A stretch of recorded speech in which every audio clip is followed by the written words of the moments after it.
10,000 firefighters working to control wildfires burning across the state, and there doesn't seem to be any relief in sight. Good morning to you. Thanks for joining us for our midday newscast. We're going on for a full hour to make sure that you have all the information you and your family need to know. I'm Marcus Washington, and we want to get straight to those new details we're learning about those fires. The SCU Lightning Complex fire is now the largest group of fires in California. It's grown to 229,000 acres and is only 10% contained. It spans Contra Costa, Alameda, Santa Clara, and San Joaquin counties, as well as Stanislaus County. 20,000 structures are threatened by those flames. The LNU complex fire is burning in the North Bay and spans Napa, Sonoma, and Solano counties. It has grown more than 219,000 acres and is now 7% contained. At least 4 people have died in those fires. About 30,000 structures are being threatened. And we want you to get caught up on the CZU August Lightning Complex fire. It is burning in San Mateo and Santa Cruz County border. It has scorched 50,000 acres and is 0% contained. 64,000 people have been evacuated, including voluntary evacuation of UC Santa Cruz. At least 50 structures are destroyed. And in less than an hour, Governor Newsom is expected to hold a news conference in Calistoga. He's going to give an update on the fire response. And of course, we're going to bring you that news conference live right here on NBC Bay Area when it happens, as well as we're going to stream it on our free NBC Bay Area app. We do have team coverage for you to keep you updated on all the major fire complexes burning. Meteorologist Carrie Hall, she is tracking all of that weather ahead of the weekend. But first, we want to go to NBC Bay Area Sierra Johnson. And Sierra, let's talk about those new evacuation orders in Sonoma County.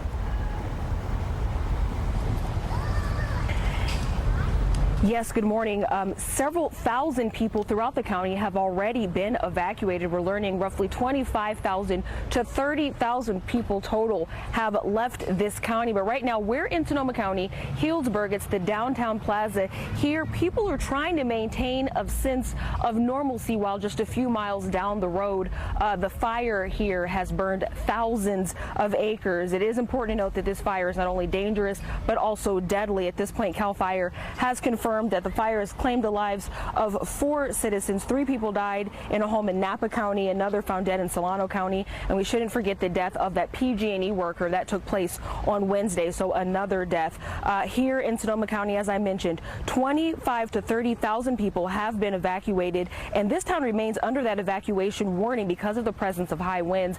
That warning initially was issued on Wednesday and continues now because of those winds. Now, the Wallbridge fire so far has burned 14,000 acres here in Sonoma County, but this fire is part of that larger LNU Lightning Complex fire that is burning throughout several counties. Last night, crews worked to defend homes, but the fire and those winds made it difficult at times. For many residents and local business owners, the thought of losing everything is pretty terrifying. We're all on edge. I mean, with Tubbs in 2017 and then Kincaid last year receiving the notices, you know, anytime your phone goes off, you kind of jump a little bit.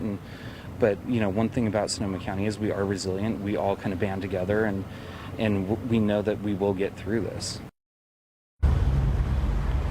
And at this point, CAL FIRE estimating 480 structures in this area alone have been destroyed by that fire. City website also providing updates. They believe right now this fire is at 0% containment, something we've been hearing for days now. It's just hard to really get a footing on this fire because of how widespread it is, making it very difficult for firefighters. We're live in downtown Healdsburg. Sierra Johnson for NBC Bay Area News. All right, Sierra, thank you. Now, before we get to our other reporters, fire officials there giving an update on the LNU complex fire. This is one burning in Sonoma, Napa, and Solano counties. Let's listen in. Sure, you have an evacuation plan, a supply kit, and important paperwork will make it easier when it comes time to go. Remember, one less spark means one less wildfire. For information regarding the LNU Lightning Complex, please make sure and call our 24-hour line of area code 706-967-4207. I'd like to ask if we could please hold any questions regarding the incident that we're here to discuss until the end of the fire update. I would now like to invite our operations chief, Chief Waters, up for an operational update. All right, good morning, everybody. Chris Waters, Operations Section Chief for the LNU Lightning Complex. I'm going to give you an orientation of the operational activities on the incident today.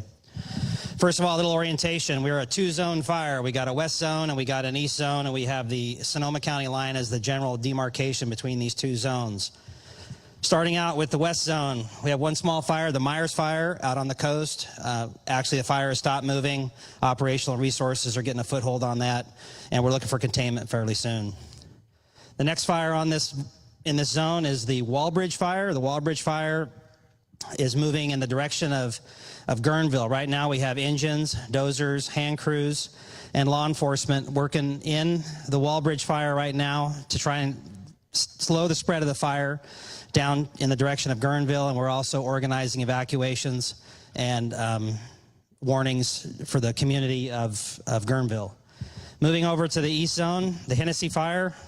Hennessy fire has basically three what we call branches. The southern branch of the fire activity has dropped off significantly from basically the Solano County, Yolo County line down around the south end through Solano County, and then up to division, what's called, or the branch break on the west side of the fire. This area along the south end of the fire is in patrol mode, which means most of the active fire spread has been contained. As we move north, the fire is still active from Lake Hennessy all the way around to the north of the fire, down Highway 16, and then down to the Yoshadihi tribal community. We have dozers, engines, hand crews, and other resources continuing to work aggressively along the fire's edge up into Pope Valley, and to try to prevent that fire from moving into Pope Valley, into those structures and those communities. We're also focusing attention on moving more ground resources into the northern side of the Hennessy fire that is in the direction of Middletown, and then moving through Cache Creek drainage down Highway 16 and try to contain the fire to Highway 16. Firing operations are continuing down the east side of the fire, north, where the Cache Creek comes down to Highway 16, down to the Yoshadihi tribal community. That's it. Thanks.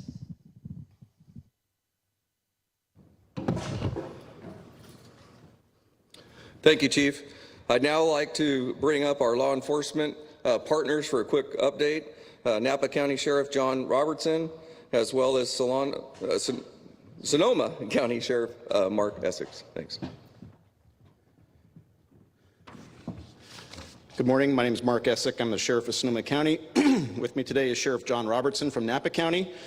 I'm also here on behalf of the sheriffs from Lake County, Solano County, and Yolo County, and our CHP partners in the area. I'm here to give you a brief update on evacuations.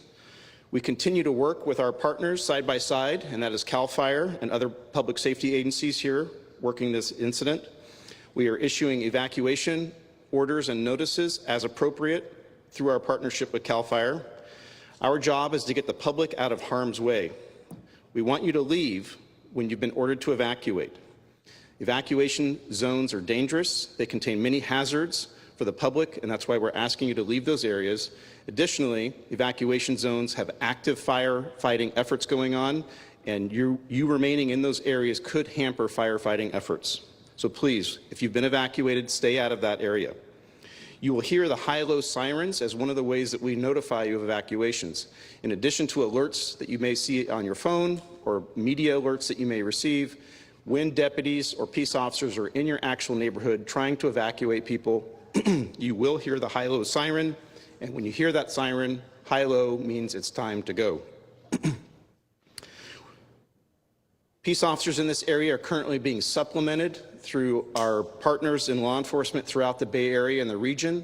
We have asked for and received mutual aid. We have ample number of peace officers in the area to conduct the evacuations, to direct people to safety, and to patrol those evacuated areas to maintain safety and ensure that there is no theft or looting in those areas. We encourage you to continue to follow all of our agencies on social media, look for news updates, and please heed the warnings as they come out. We understand this is a stressful and scary time for many people. Your law enforcement partners are here for you to answer questions and direct you to safety. If you see a peace officer in your neighborhood, please do not hesitate to contact them, ask them for direction. They are there to help you. Thank you.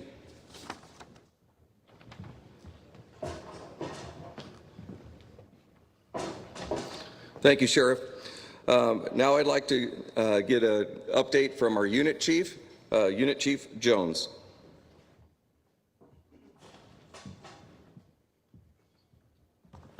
Good morning, and thank you for joining us.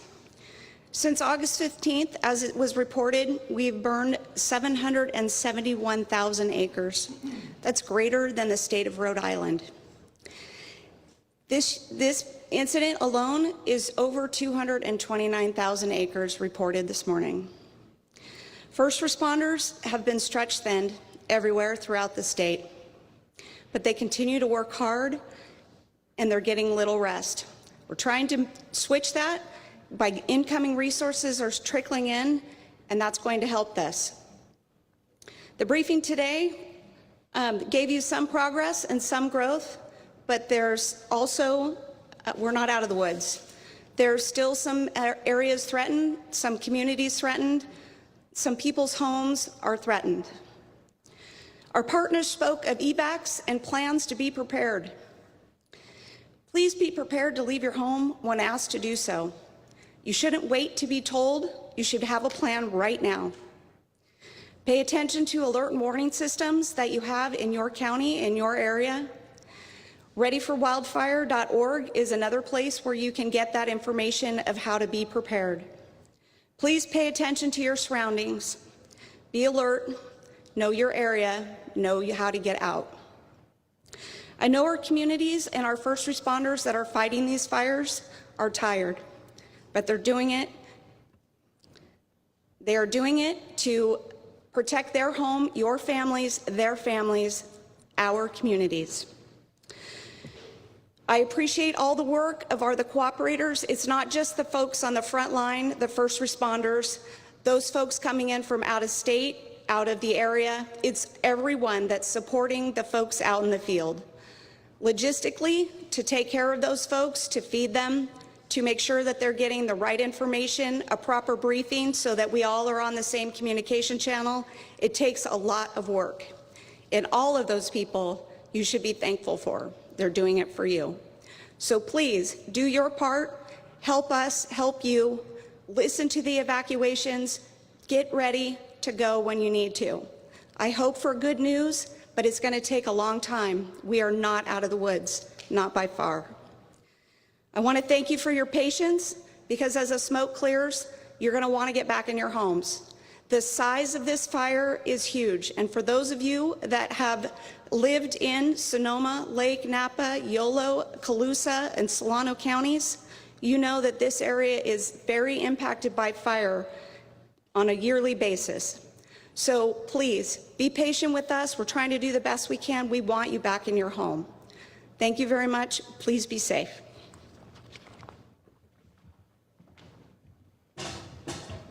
Thank you, Chief. Now I'd like to bring up our Incident Commander, Chief Cavanaugh. Hey, good morning, and thank you for joining us this morning. As I've talked the last couple of days at these briefings, it's important to get this information out to you, and I appreciate everybody listening and having questions if you do too. But it's important for us to be able to speak with all the agencies that are involved on this large incident we have. Currently, the LNU complex is sitting at 219,067 acres. We have approximately 7% containment on the incident. As far as personnel, we've doubled our personnel in the last 24 hours, and we are very thankful from that. We're up over 1,000 personnel as of this morning, up from about approximately 587 yesterday. So that is a good thing. The morning operational briefing is getting more and more people in it, and that's a benefit to the operations and the firefight that we have at hand. Unfortunately, yesterday in the county of Napa, we did have 3 civilian fatalities that were discovered, and also we have one down in Solano County. Those are tragic losses that have occurred, and my heartfelt sorrow goes out to the families of those victims from this incident. As we move forward, a little bit of an update. As in Napa and Lake County, and I'll try to do this every day. As you can see on the map, we've reorganized how the map looks. Once again, the fires have come together over here on what we're calling the east branch, or the east zone. So in Napa and Lake County, it's one fire now called the Hennessy Fire. And the fires that emerged again were the Gamble, the Green, the Etna, the Markley, the Spanish, the Morgan, and the Round fires. Those all together this morning we're sitting around 194,942 acres, and that's where the 7% containment sits. Over in what we're calling the east zone, that is the Walbridge fire and the Myers fire. The Walbridge fire this morning was sitting around 21,000 acres, 21,125, 0% containment. The Myers is around 3,000 acres. As you heard from Chief Waters on their operational update, overnight we had some marine influence, a little bit more humidity recoveries, and allowed for some good work to be done over on all the incidents. Keep talking about evacuations. I stood up here yesterday and talked to the community about how we do evacuations, some of the reasons why. I also said it was very important and it's a priority when we evacuate to get people back into their homes. Well, we're starting that again today already. We do have some evacuation orders that are being lifted.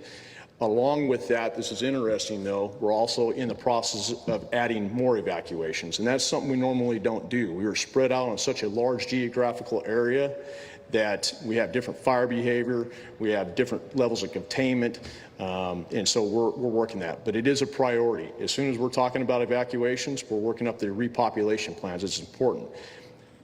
Same as I said yesterday, though, it takes a large cooperative effort to make that happen, not only from the fire side, the fire behavior, the weather, all the resources, utilities, everybody to get people back in their homes. But I promise you it is a top priority for us to do that. With that, please adhere to any additional new evacuation orders that we have. It is imperative that you take to those orders as we keep pushing the message. You don't have to, just because of an order, if you feel like you're in danger, please leave your property and for your life safety as you move forward. It's a large incident. We're starting to get the resources. It's a good thing. It's difficult. It's difficult on the communities. It's difficult on the people that are involved here. It's difficult what's going on throughout the entire Northern California right now. But I appreciate everybody's cooperation. You know, we have to do this. The only way we get through this is the cooperation of everybody involved and those communications. I'm going to keep preaching that, cooperation and communication. Thank you very much.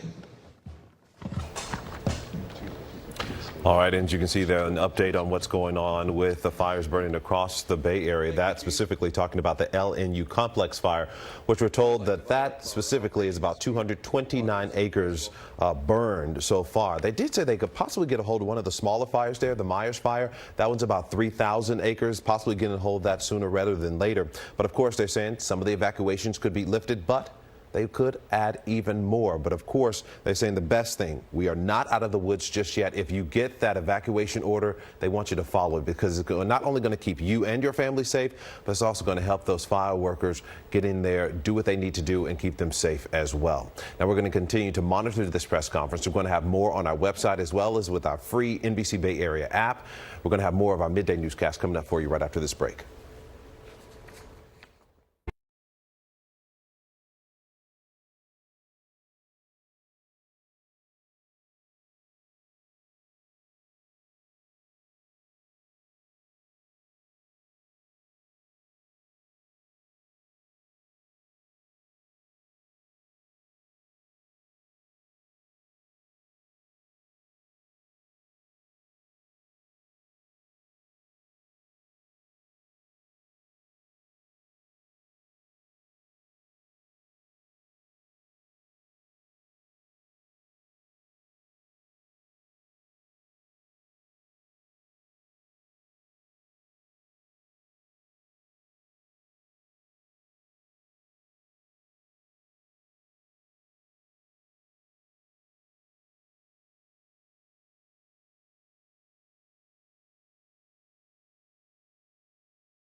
Welcome back to you. Of course, we want to get a look at what we can expect with that forecast for you. Meteorologist Carrie Hall has been monitoring a lot going on with the weather, Carrie.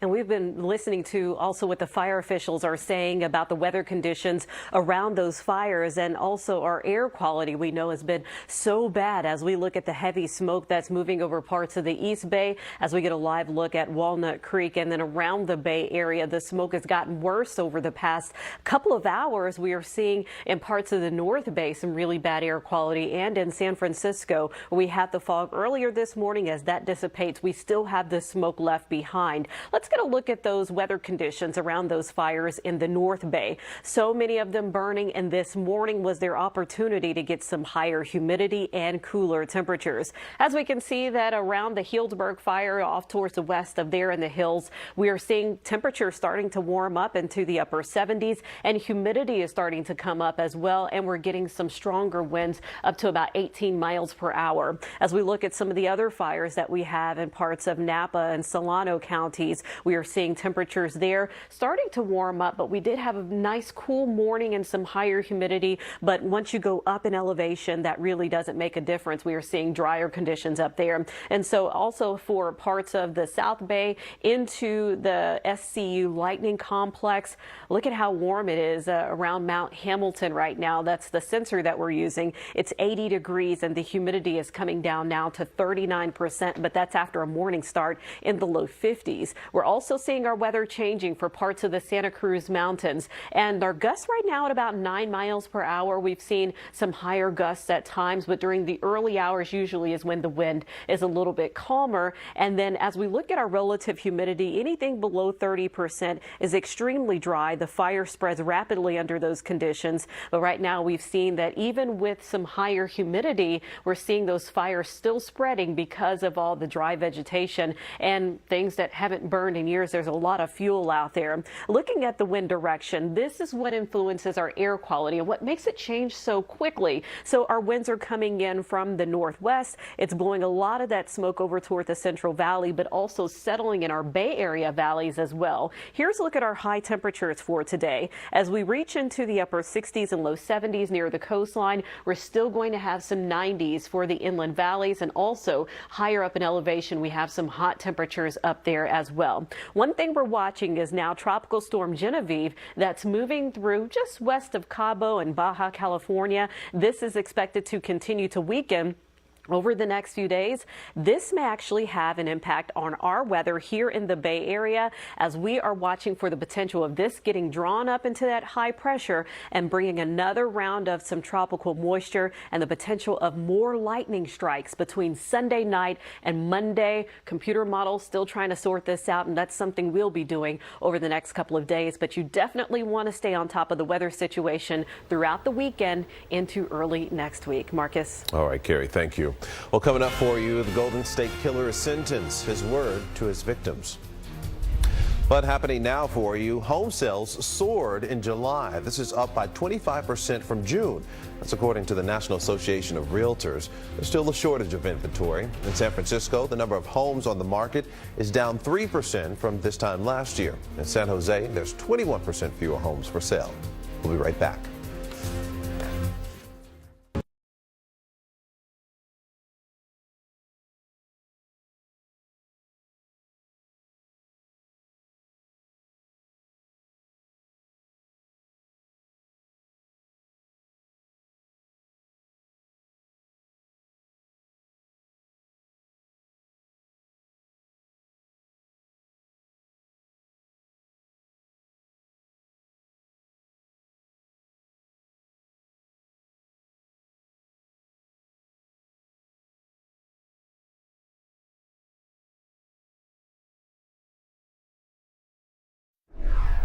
And welcome back. Right now, we want to take you to that press conference where Governor Gavin Newsom is now speaking about what's going on with the fires across the state. Let's take a listen.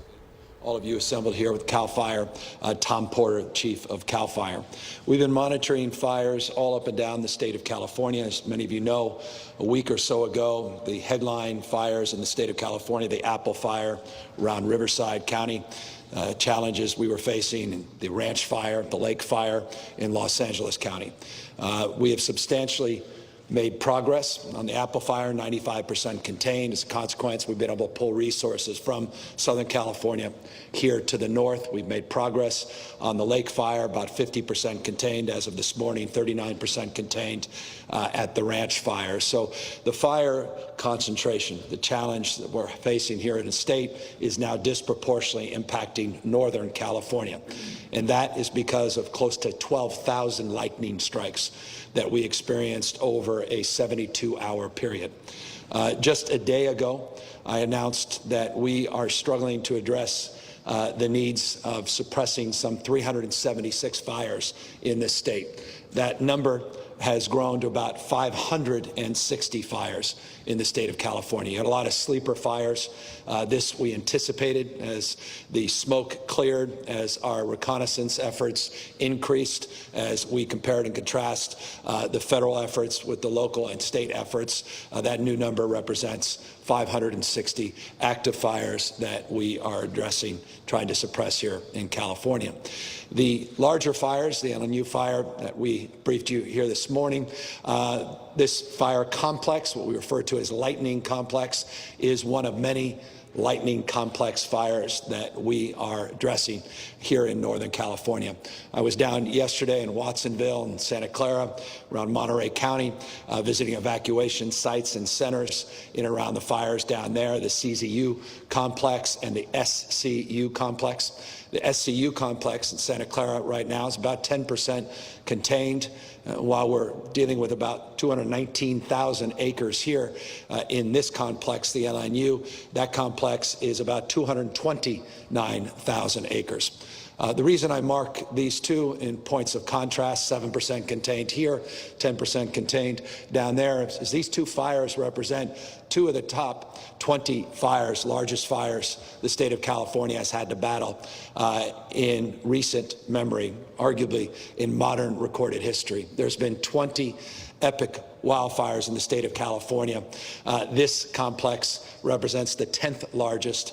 The complex at SCU represents the 7th largest that the state has ever had to battle. These fires, again, are stretching our resources, stressing our personnel. We have over 12,000 firefighters now actively working to suppress these larger complex fires. The larger cohort of fires represents about 20 to 25 fires. So we talk in terms of the totality, 560 fires. A lot of those are smaller fires, more remote. The larger fires, the larger complexes that we're battling represents roughly 24 fires that have required incident commands like the one we have assembled here today, all up and down primarily the northern part of the state. We're making progress on the Butte Fire complex, lightning complex up north, making some progress on that Jones fire, which generated a lot of concern, consternation, because the evacuations are around Nevada City and Grass Valley. Progress being made there. We were pleased by the extraordinary work the Red Cross and others have done to quite literally overnight get up these evacuation sites. Their protocols, processes, and procedures are second to none in this country, as was stated by a number of people already. These are familiar challenges for all of us here in the state of California. The individuals assembled in this room today are quite familiar with one another on an individual basis and certainly on an institutional basis, because we've been at this in 2014 up in Lake County, 2015, not just in Lake, but throughout Northern California, 2017, 2019, last year, struggling with some of the largest fires we have had to experience. Kincaid, more recent memory, more indelible to folks up here in this region. And so as a consequence of that, we've developed stronger protocols, processes. We've developed stronger collaborative tissue in terms of the work that's being done across the spectrum. The volunteers familiar with other volunteers. And I just want to express deep gratitude, not only, and I will in a moment substantively, to all our frontline firefighters, but to all the volunteers that assembled to help seniors at 1 a.m. Down there in Vacaville that had to evacuate a senior facility and accommodate their needs at 1 in the morning, particularly in this COVID environment where we're cohorting individuals, we're testing individuals, we're making sure people are healthy when they're in the evacuation site. I want to thank all of those extraordinary volunteers down at Santa Clara at the fairgrounds that had to evacuate a site with dozens and dozens of people with intellectual disabilities that needed all the imaginable support that came out in historic numbers to help support those individuals and continue to support livestock, horses and pets of every imaginable size and degree, again, trying to address this unprecedented moment in our state's history. These lightning strikes came exact week that we were experiencing some of the hottest temperatures ever recorded in human history, 130-degree temperatures in the southern part of the state of California. Arguably, still an open question, maybe the hottest modern recorded temperature in the history of the world. That's a remarkable statement of fact. Also a statement of fact that the heat dome that we experienced over the course of last week has not only impacted the state of California, it's impacted the entire western United States. As a consequence of that, and it's an important point, as a consequence of that heat dome impacting the western United States, fire conditions have increased in other states. And as a consequence of that, our mutual aid that goes outside of the state of California has also been stretched. But that mutual aid system, nonetheless, has been activated. We now are engaged formally with mutual aid from 10 different states. We've been on the phone with governors all throughout the United States, not just the western states, trying to reach out as far as the East Coast to see if we can get resources here into the state of California, address the stress that we placed on the 12,000 plus firefighters that are on the lines as we speak, trying to suppress these wildfires all up and down the state of California. Let me, because it's important to do, let me thank again Governor Ducey of Arizona for the 10 engines they sent. Let me thank Governor Brown of Oregon for sending 25 engines. Let me thank Governor Inslee of Washington State and just sending down some surveillance equipment, including RC-26 surveillance fixed-wing plane, and providing us some technical assistance in terms of analytics, not just engines. Let me thank Governor Abbott of Texas for his support, and Governor Sisolak as well. Again, those states are also dealing with their own domestic challenges within their states related to the heat wave, and yet they're still offering support. Idaho, Utah, Montana, all providing support. Again, 10 states formally and an EMAC system, and we have requests out across the United States. Progress being made in that space.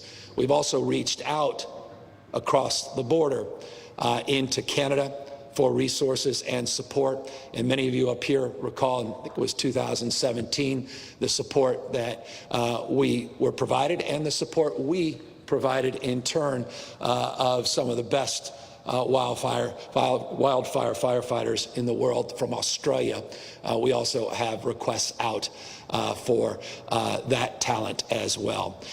So I just want to express gratitude for that broader mutual aid system, this EMAC system that's in place, the mutual aid that exists and persists at the local level, the regional level, and the state level, to our county sheriffs that have done an extraordinary job, the California Highway Patrol that's helping with logistics on a regional basis. Let me thank all of our incredible firefighters. I was down there in Santa Clara yesterday meeting with some San Jose firefighters that look completely wiped, saying we need more support. They were simply overwhelmed by what they saw. They said, we're just coming here at a quick stop. They were getting some gas and getting some drinks, and they said, we're just going to a hotel down the block. We're taking a shower, and we're told we have to get right back on the line. And so all of those folks, the 1,059 frontline heroes that are on the line up here in this LNU complex, thank you. Thank you for putting your lives on the line, and also thank you, and it's not lost on any of us, thank you for also doing this and compartmentalizing the lives of your loved ones that are also on the line. This is your community. This is your home. And we know of one firefighter that lost his home. We know of others that have lost their second home in fires over the course of the last number of weeks, yet they're still out on the line trying to protect your home. When we talk about heroes, that's what we're talking about. We're talking about the bravery of men and women that are putting themselves not first, putting you first, and putting your lives as their priority. And that's the spirit that defines the best of this state and the best of those personnel in uniform that deserve, as always, our gratitude. At this moment, we continue to be vigilant in terms of our efforts, including some of our air support. We've been able to contract through an emergency declaration with private contractors for air support, as well as secure more federal support. I want to thank the Trump administration. I want to thank Bob Fenton in particular, who is here, who is the Western Regional Coordinator for FEMA. There is no greater partner in the Western United States than Bob Fenton, and the incredible work that he's done in partnership with our federal partners at FEMA. We cannot say enough about their support. Bob and his team, with the support of Congressman Thompson and others, have secured us 5 FMAGs. Again, that's the assistant grants related to fires. The President of the United States has to sign off on, and we thank him for that support as well. We've always said this: no politics in this space. We'll defend ourselves, we'll defend our values, and we'll defend the facts. But at the same time, we are very grateful that in this moment of crisis, we also have to defend the American people. And right now, we have 40 million Americans that live in the great state of California. There's not one of them that wears red versus blue. At this point, we're here to save lives, because everybody deserves to be protected. Everybody in this crisis deserves to be respected. And as a consequence, we'll extend that same sense of collaboration and spirit to our federal partners. And so I'm grateful. And that's why we call balls and strikes. We're grateful for the support we've received so far. We have a federal request in that Congressman Thompson was referring to. I want to thank Senator Feinstein, Senator Harris, who just called me a moment ago, checking in on these efforts, and also marked her support of the broader effort, as Congressman said, a bipartisan request to get a major disaster declaration here in the state of California that has 2 purposes: fiscal and logistical. It helps individuals, but it also helps with accessing resources and allows us to be more resourceful from a flexibility perspective in terms of our mindset. It's not just about money. Again, it's about providing the flexibility that's needed to meet this moment. And while the hots are getting a little less hotter this week, we are looking at weather conditions over the course of the next number of days where you can have some monsoon-type weather conditions that led to some of those dry lightning strikes. That will certainly stretch our resources and challenge us. And we have that in our mindset and in our anticipation in terms of, or at least our framework of our emergency planning, anticipating some of those scenarios. And that's why we have 100% of our assets, the Office of Emergency Services, already deployed. We actually pulled off equipment that we were selling.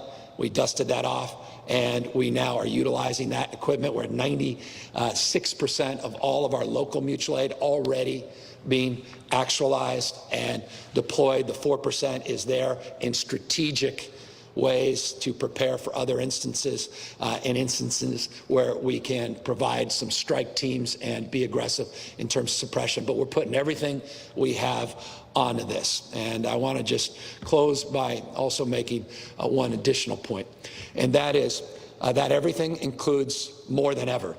Last year, because of the support of Assemblyman Wood, Assemblyman Aguilar-Curry, Senator Bill Dodd, they were insistent on making sure this state was more prepared for this wildfire season, not waiting to react to it, but they demanded we do more in the budget despite an historic budget shortfall related to this pandemic.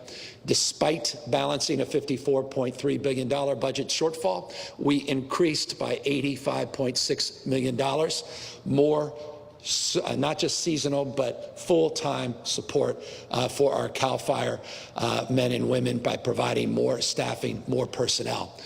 Because of their insistence and their leadership, they felt even outside of the budget that wasn't enough, and we were able to take, pursuant to our emergency capacity, an additional $72 million and did a supplemental emergency appropriation just a few months ago that allowed for us to hire an additional 858 seasonal CAL FIRE personnel. 830 were hired in the last few weeks, just in time.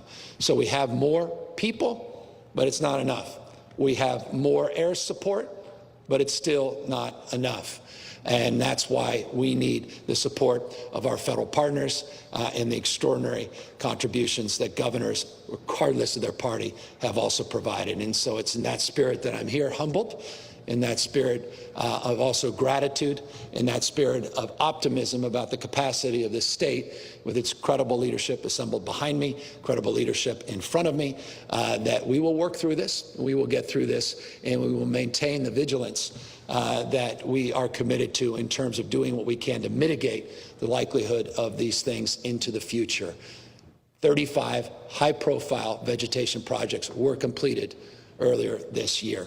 We have expedited our environmental review to do the same.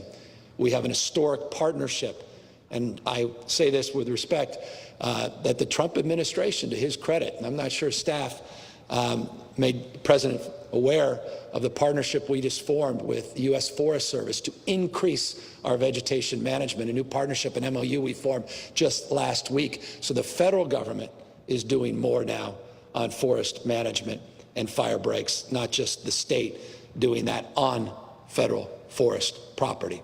And so new partnerships, new strategies, being proactive, not just reactive, meeting this moment and providing kind of assurance that in a time of deep uncertainty, we have real leadership that is working 24/7 to try to keep you safe and to get us through this very difficult time. Last word, point of personal privilege. We referenced 4 deaths in the state of California, 4 just related to this lightning complex here at the LNU complex. We also had a 5th death in the state of California. And that was a pilot, a helicopter pilot. Talk about a heroic mission out there, even in smoky conditions, which are very dangerous in terms of fire suppression and air support, was out there nonetheless near Fresno and suffered the consequence of an accident in that helicopter and lost his life. And so, as was stated by Someone Aguilar Curry, our hearts go out to all 5 individuals and their families. And we are not naive by any stretch how deadly this moment is and why it is essential, as the message has been amply referenced over and over. I'll extend it one more time, that you heed the emergency notices and the evacuation orders. You take them seriously. 119,000 people so far have, because 771,000 acres has already been burned in the state of California, the equivalent to the size of the state of Rhode Island. We simply haven't seen anything like this in many, many years. Please take seriously those emergency evacuation orders. With that, I don't know, I belabored my time, and forgive me for extending it, but if any of you have any additional comments, you're just being generous. They're being kind. Actually, kind to all of you, because we're sensitive about your time and we need you all to get back to work. So with that, they can answer every question. Any question? Thank you, Governor. I'm Laurel Rosenhall with Cal Matters, and I'm fielding questions from the press corps today. Numerous reporters around the state had questions about these resources from out of state.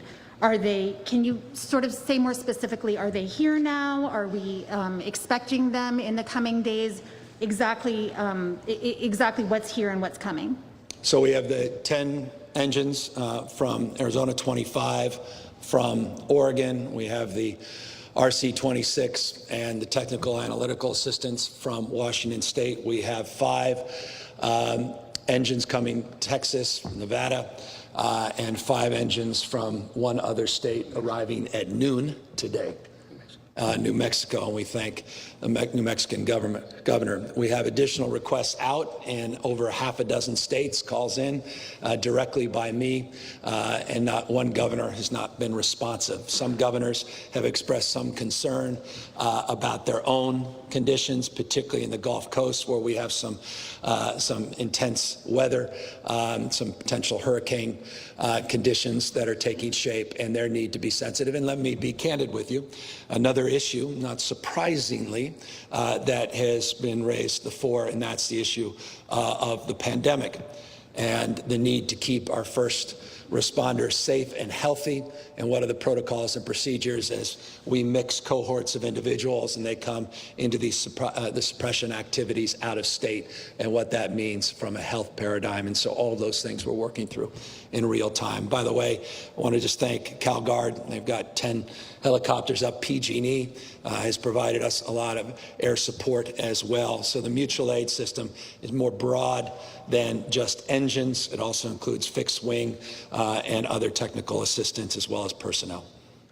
A reporter in Santa Cruz says that local leaders in that community are begging you for more resources with the Santa Cruz mountains burning. What more can you do to help?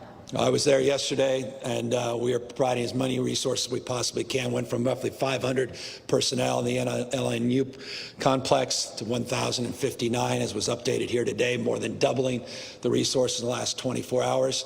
By the way, we had to double the number of shelters for evacuees in the last 24 hours as well. Over 30 evacuation centers that include a lot of hotels as well, to help with people that are temperature checked and otherwise cannot come in cohort in a congregate setting. And we are moving aggressively to get the mutual aid system up and running from outside the state, this EMAC process that includes individual personnel, not just engines and fixed wing aircraft and other equipment. And that has been supplemented in real time, including our Conservation Corps, which, by the way, I'd be remiss not to comment on. Their hand crews and their expertise has been invaluable as well. And I can assure you, if we have one extra person, we will prioritize sending those personnel out to the most vulnerable communities in the state. There were a few questions related to the fact that many seasonal firefighters are prison inmates, some of whom have been released because of the COVID outbreaks in the state prisons. Have you backfilled those positions with seasonal firefighters? Are they now operational, or is California short on hand crews because of early release of inmate firefighters? That's exactly why, and many of you know, I think you may have individually even reported the work we did as a state, press conference we held a number of weeks ago up in McClellan Air Force Base, where we announced the supplemental of over $72 million precisely to address that issue, precisely to address that concern. We did it in anticipation. We didn't react. And 830 of those 858 individuals already have been hired, already are on the line. So no, we had anticipated that. And yes, we are substantially backfilling that. There's a question about renewable energy given the blackouts that we've had. Did the state move too far and too fast in the push for renewable energy? No, we are committed to low carbon, green growth future. We are going to radically change the way we produce and consume energy for one reason. We believe in climate change and we believe in science. The last thing we need to do is double down on a future that actually created the conditions that we are trying to address here today. These lightning strikes, this unprecedented heat dome, these world record temperatures, unprecedented in human history. We're experiencing more and more of that because of climate change. And as a consequence, these fires are more ferocious and they're moving at much more rapid speed. Any objective observer will acknowledge that. It's not even worth getting in the merits of demerits of this debate. And so we are committed as a state to doing more and doing better, punching above our weight. And we are doing a deep investigation with the California Energy Commission, with Cal ISO, the independent system operator, and the California Public Utilities Commission to determine exactly what went wrong on Friday and Saturday night.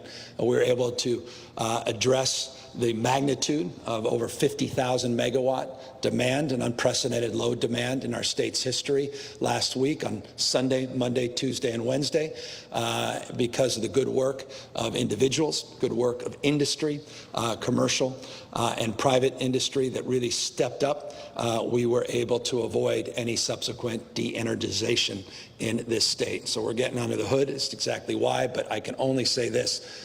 That heat dome that impacted the entire western United States was a significant contributing factor, because a lot of the energy that we bring into the state that can get as much as 25% of our energy needs met was unavailable because the energy constraints and demand within their own states. And so we're reviewing protocols, processes, and procedures that will anticipate that happening more often so that we can mitigate and never have to experience those flex alerts, the kinds of which we experienced last week, ever again. The president in recent days has attacked California both for the rolling blackouts as well as for forest management related to the fires. You pushed back against that last night in your address at the DNC, but I'm just wondering if you anticipate that President Trump will continue attacking California during this election season, and how will you navigate the need to work with the federal government to help the state while also campaigning against Trump's reelection? Always have. I call balls and strikes, develop good personal relationships. We've maintained a strong personal relationship with the vice president. We've made a strong personal relationship with the president. And I can only say this, and I say this on many, many occasions. There's not one phone call that I have made to the president where he hasn't quickly responded.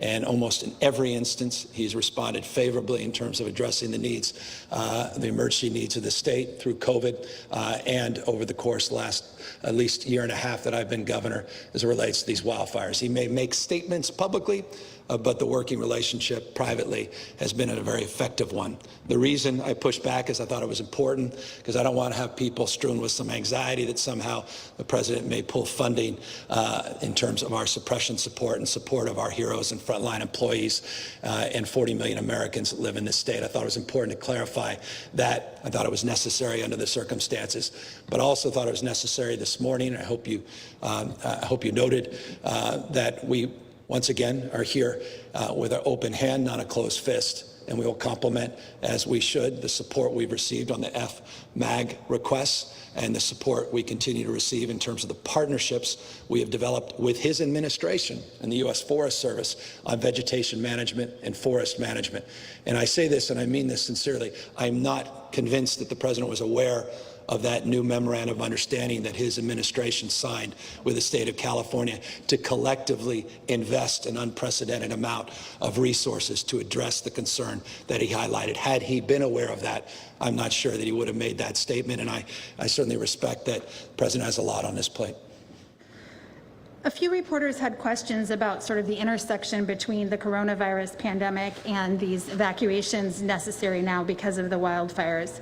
Are you concerned that people who are displaced because of the wildfires could spread the COVID infections, and what is being done to avoid that? Well, not based on my personal experience and having visited evacuation centers up and down the state yesterday, and the protocols and procedures that have been well established since the beginning of this pandemic, beginning in late January. A lot of those protocols and procedures were in effect and were demonstrably exampled in the evacuation centers that popped up over the course of the last 72 hours.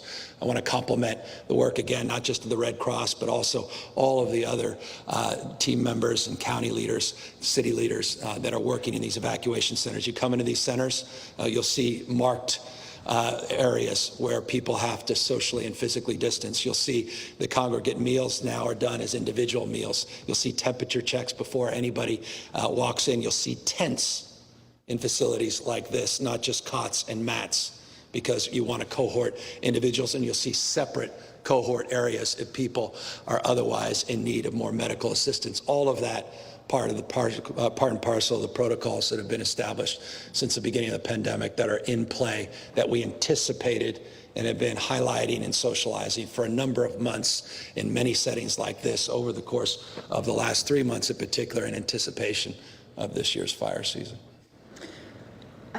There's a question here about development.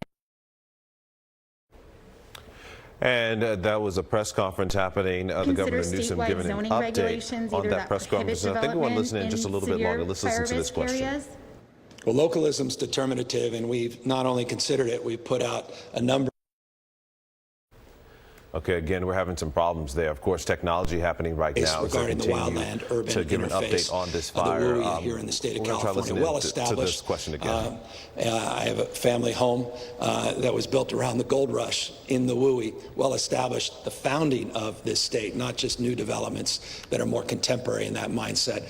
And so this is a unique challenge, particularly in western states, not just the state of California, but we have very specifically put out guidelines and recommendations to local planning officials to consider the applications of new development in light of evacuation plans, in light of setback strategies, fire suppression strategies, in relationship to the new normal as it relates to the fire acuity and a season that no longer is a universal fire year here in the state of California. More will be done in this space, and we are working with local officials to continue to highlight this space.